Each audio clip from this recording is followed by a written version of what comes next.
you all know, over this past weekend we had a series of rock throwing incidents along north and southbound I-35, and here to address some of the issues with that ongoing investigation. The Austin Police Department has been working very diligently on these rock throwing cases since they began in 2014. We've taken every single one of these cases seriously, and we're doing everything we possibly can to catch the person or persons responsible for these heinous acts. And while I would like to stand here and outline every specific detail that APD is employing and pursuing thus far as it relates to the investigation, I simply cannot, in order to protect the integrity of the investigation, with the hope of catching the people that are perpetrating these crimes. What I can tell you is that as of today, thousands of man-hours have gone into this investigation. We continue to work with both our federal, state, and local partners, and we are looking at a variety of ways to leverage the technologies at our disposal to help in this investigation. The police department does appreciate all tips, suggestions, and calls, emails that have been made or provided to us as this investigation has moved forward. However, we do ask that no one takes matters into their own hands with regard to what's going on with the rock throwing case. The best way for the community to help us is by doing the following things. Number one, if you are traveling along I-35, please be aware of your surroundings at all times. If you are going to travel along the lower deck of the highway, if at all possible, please utilize the outside lane as opposed to the inside lane. Don't just look straight ahead when you're driving. Again, scan in all directions, be aware of your mirrors, and just be aware of your surroundings. Do so as safely as possible, obviously, and if you can find an alternate route, please do so. The upper deck provides an alternative, and as we've said in the past, we do believe that the rocks are coming from opposing traveling traffic, and by traveling along the upper decks, that does provide a means of security, if you will, in that you have a large gap there as opposed to the proximity between the north and southbound lanes along the lower deck. Please spread the word to your friends and loved ones or anyone you know that may be traveling in the Austin area about these incidents. If you become a victim, it's imperative that you pull over safely and immediately call 911. We need the information as soon as possible so that our officers can come to the scene, interview the victim, and collect any potential evidence. We need to know when it occurred, as it occurred, and exactly where it occurred. Don't touch any potential evidence, including the rock itself. And again, trying to know the exact time and location of the impact will assist us in our investigation. Please know that the police department shares the frustrations of the community with regard to these incidents, and that we will be the first ones to be insisting that the DA's office, the judge, and the jury throw the book at the individuals responsible.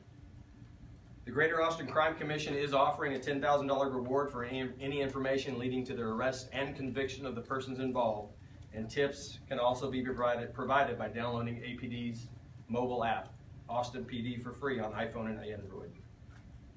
We know that somebody out there knows something about these incidents, and before someone dies, we're pleading with someone to come forward and give us additional information.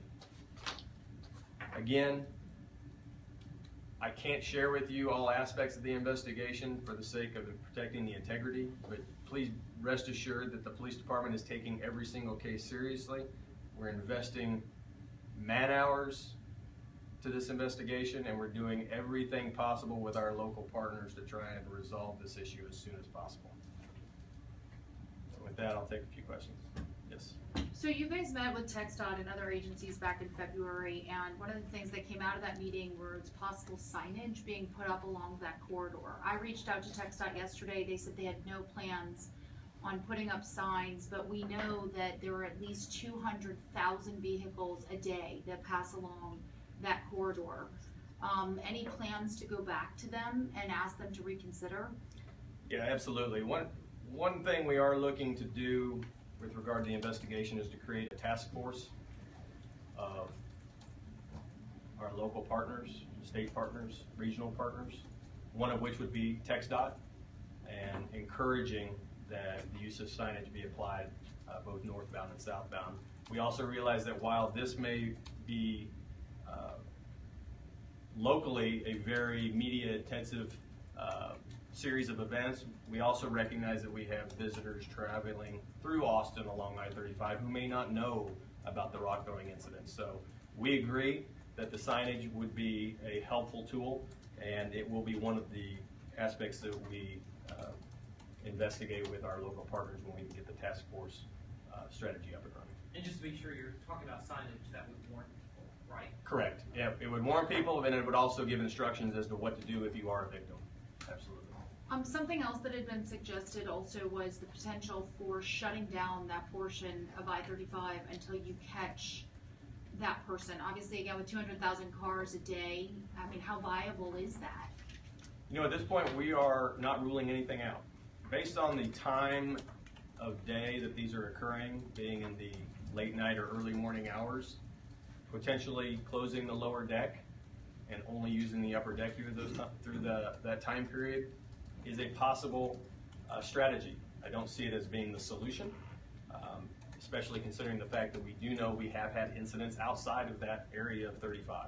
So while it is something that we would absolutely be willing to explore with TxDOT, it's just one of many areas that we're exploring to try and bring closure to this. Yes. You mentioned suggesting drivers go in the outside lane if they're in that lower deck area. Would that be only during the nighttime hours or during daytime as well? Primarily during the target hours that we know these are occurring in the 10 p.m. to 6 a.m. time period, also realizing that time period would create the least amount of traffic congestion. During the daytime hours, we realize I-35 is a pretty congested roadway. And in as much, we don't have incidents occurring because you do have that congestion.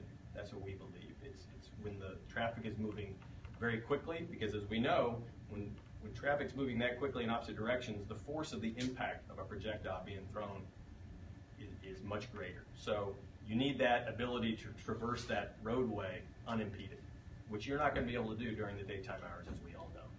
You say you can't talk about certain tactics you're taking to catch this person, but can you even comment on were there any changes or emphasis this past weekend, being it was graduation, there were a lot of people in that area, a lot of people getting on I-35 late at night after the UT graduation ceremony? Well, the reality is any weekend in Austin, you have some event that's going to impact the amount of traffic that we see along I-35, whether it's UT graduation or a special event downtown.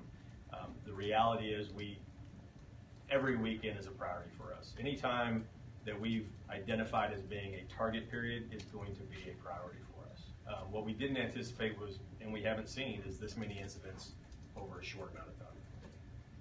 I want to make sure, as now that we're at 83, I want to make sure that I can say with confidence that you guys are pretty sure these are all rocks being thrown, all 83 cases. Like, you guys are pretty sure that these have been vetted enough to make sure that it's not just a landscaping rock that fell off a semi or an 18-wheeler or something like that. Well, we're not ruling anything out completely, but based on all of the evidence we have so far, as well as statements from victims who have been directly impacted, as well as rocks that have hit cars and have not hit the windshield and penetrated the windshield, we feel confident we know how these are being deployed. Have witnesses seen anyone throwing rocks?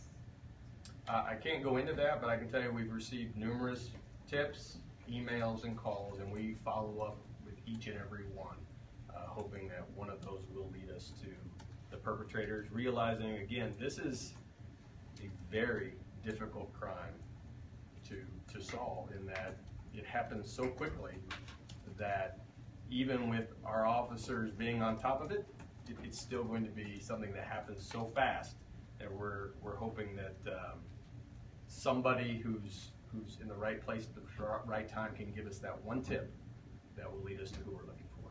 We'll take one more question. When you first got up and started talking, you used the word people. Are you suggesting that there's more than one person that's doing this? We don't know. I cannot tell you if it's one individual or if it's multiple. But hopefully we'll be able to learn that in the near future and bring this to a conclusion. Some of the incidents did occur in very similar time frame in very different parts of the city. So I mean, if these are all definite people throwing rocks, it's got to be more than one. You know how fast you can get from one end of the highway to the other when traffic is not congested. So we're not ruling anything out. Charges?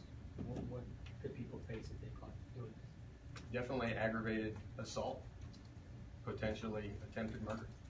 I mean, luckily, again, we have not had anyone die, but we have had some very serious and significant injuries.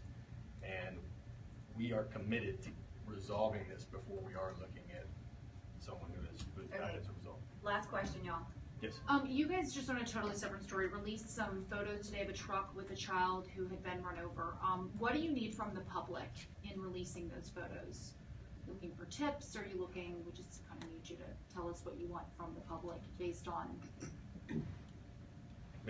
releasing those photos. What are you hoping to accomplish? Absolutely. We're looking for, the community is our best ally. That's our best resource.